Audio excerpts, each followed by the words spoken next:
Of the biggest names on the high street, RBS, HBOS and Lloyds TSB have gone cap in hand to the government for the cash to stay afloat. The bank bailout will cost the taxpayer £37 billion. In return for the massive cash injection, the banks have been told to start lending again to small businesses and home buyers. Bosses at two of the banks have resigned and the London Stock Exchange regained some of last week's massive losses. Emma Simpson reports on the end of an era for British banking. 13th of October 2008, a date to remember. Nothing like this has ever happened in the history of British banking. We, the taxpayer, are now going to own a large chunk of some of our biggest and most important financial institutions. The government said it was unprecedented, but essential. In extraordinary times, with financial markets ceasing to work, the government cannot just leave people on their own to be buffeted about.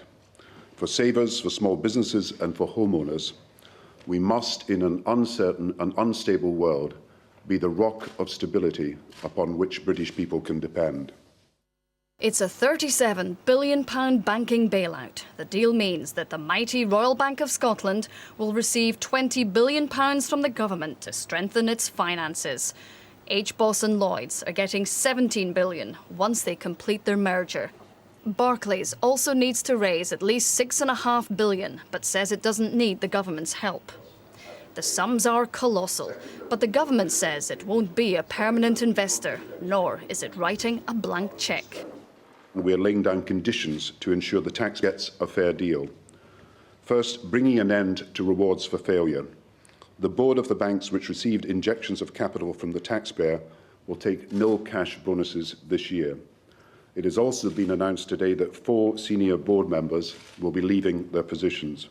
45 million May 12 Greek overnight. The city welcomed the news. Shares on the FTSE 100 finished 8% higher today. But shares in the 3 banks involved in today's rescue plan were down, mainly over fears that dividends will be scrapped, something investors don't like. They'll also need to get used to a new era in British banking.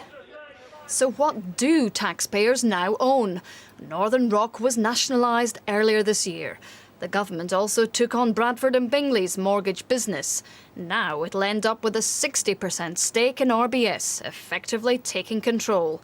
And when HBOS and Lloyds are merged into a giant retail super bank, the government will end up with around a 40% stake. An outcome unthinkable just a few weeks ago. In many ways, the government had no option. The British banking system was close to a state of collapse. And today isn't a day for celebration or triumph. This is necessary but painful. So where is the money going to come from? The government is going to have to borrow more money, which will eventually have to be paid off, possibly with higher taxes in the longer term. Our current national debt is £630 billion. That's more than the entire government spending for last year. But the government says that with so much at stake, it had no alternative but to act. They're hoping that their investment on behalf of us could eventually turn a profit. What's happened in the last few months, last few weeks, is that a lot of hullabaloo has been raised about good businesses, and they've been forced to sell shares to the government at a low price. The government isn't losing money on this deal. The government makes pots and pots of money on it at the expense of the shareholders. That is thoroughly wrong. But where Britain leads, Europe, it seems, is set to follow. Today, several countries announced multi-billion-pound schemes to shore up their banks, making it easier for them to lend to each other. But will it be enough?